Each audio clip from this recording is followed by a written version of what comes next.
Om Swastiastu. Halo semeton, selamat pagi. Perkenalkan, nama saya Nipto Imas Anastasia Putri, absen nomor 39. Perkenalkan, nama saya Ibu Setiawidia Maharani, nomor absen 11. Perkenalkan, nama saya Kadek Bagus Sumatika, nomor absen 27. Kami sedang berada di Pura Tamanayun. Yuk ikuti kami dalam mengeksplorasi Pura Tamanayun.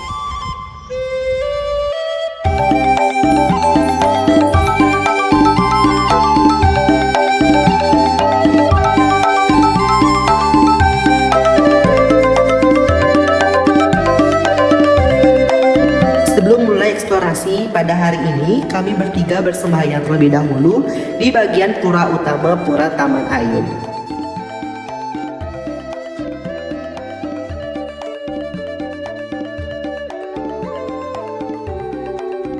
Ketika kalian melangkahkan kaki di Pura Taman Ayun, kalian akan melihat sebuah pancoran. Jadi, kita sekarang berada di air pancoran yang mengarah ke 9 mata angin atau disebut dengan Dewata Nangesange.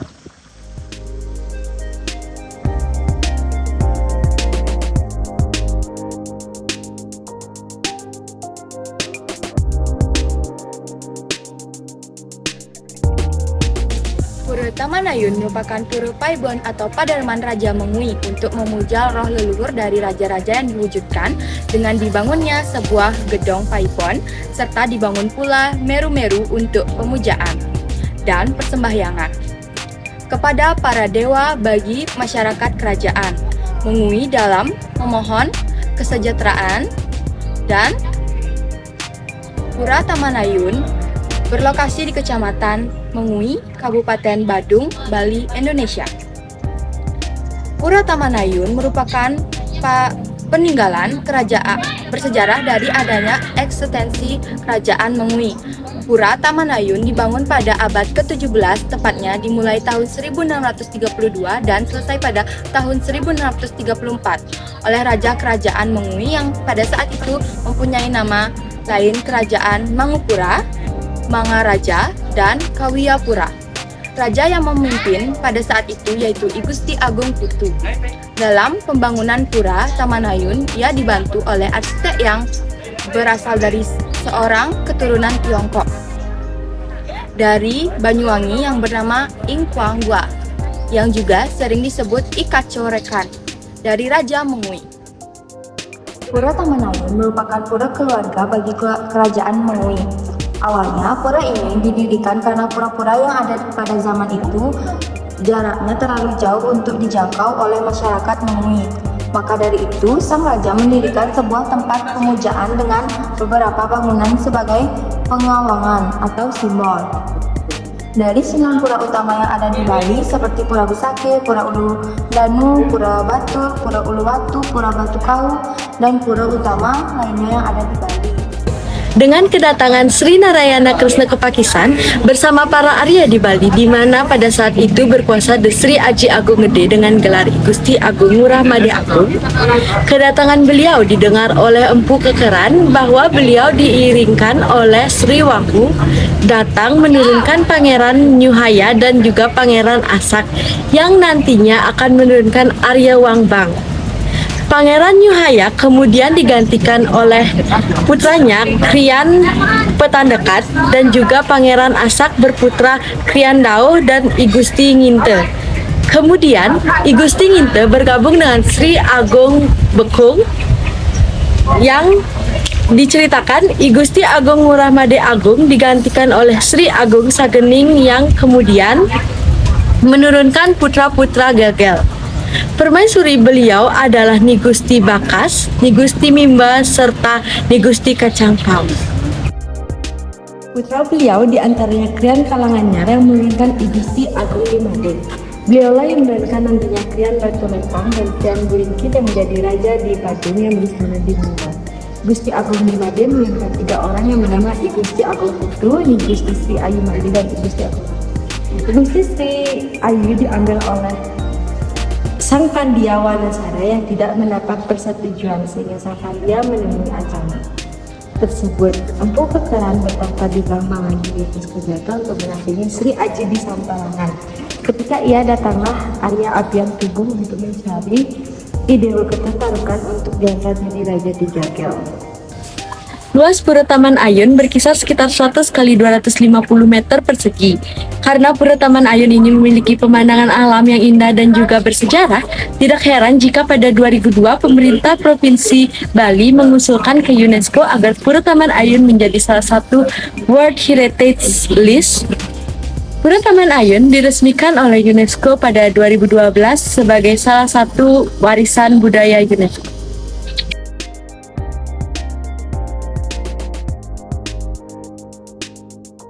Seperti pura lainnya yang di Bali, Pura Taman Ayun memiliki area yang dibagi menjadi 3 halaman.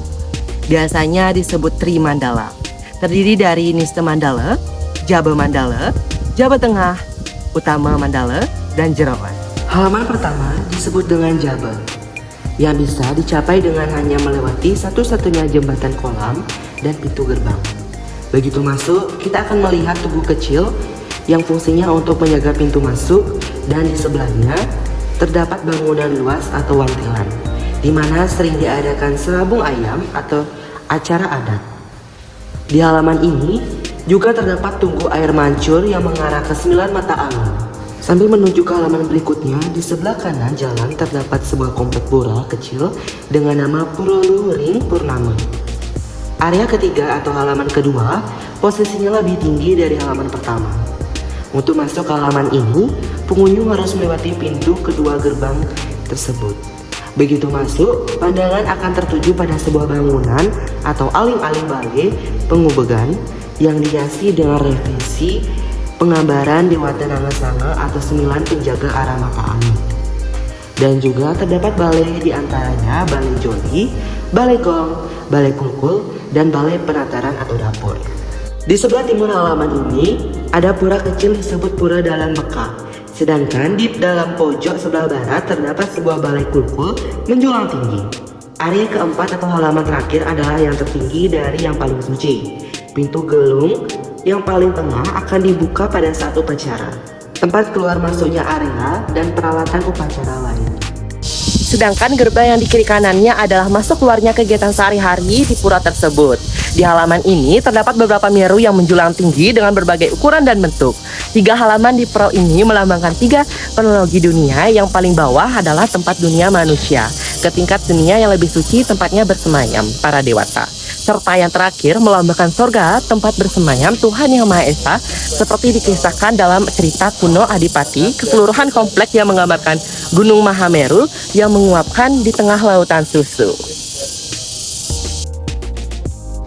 Baik, itulah tadi sejarah singkat dari Pura Taman Ayun. Jadi sekarang, yuk ikuti kami dalam menelusuri Pura Taman Ayun.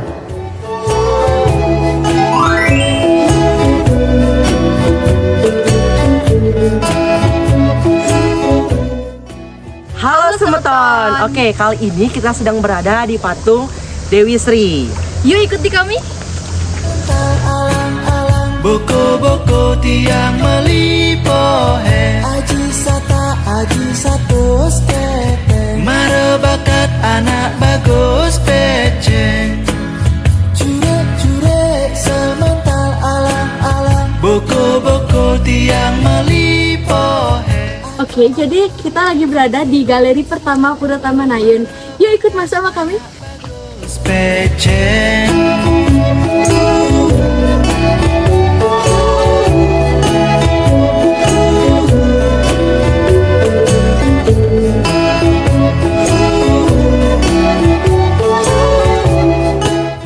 Oke, karena kita tadi udah melewati galeri pertama, kita lanjut ke galeri kedua. Ayo teman-teman. Boko-boko tiang melipo he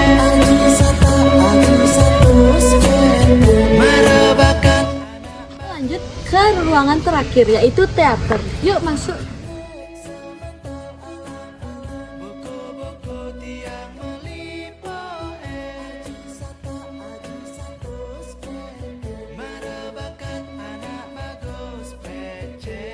Oke, jadi ini adalah salah satu ikonik dari Pura Taman Ayun, yaitu danaunya yang mengelilingi puranya.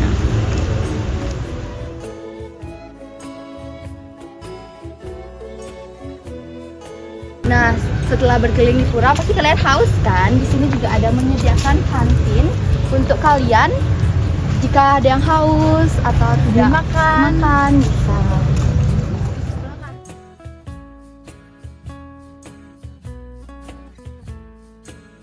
Nah, itulah tadi tempat bersejarah dari Pura Taman Ayun. Tempatnya sangat bersejarah, bukan? Dan menarik banget kan teman-teman, setelah kami jelaskan pasti kalian tuh makin penasaran untuk datang ke sini. Jangan lupa untuk melestarikan sejarah Bali dan sampai jumpa. Bye.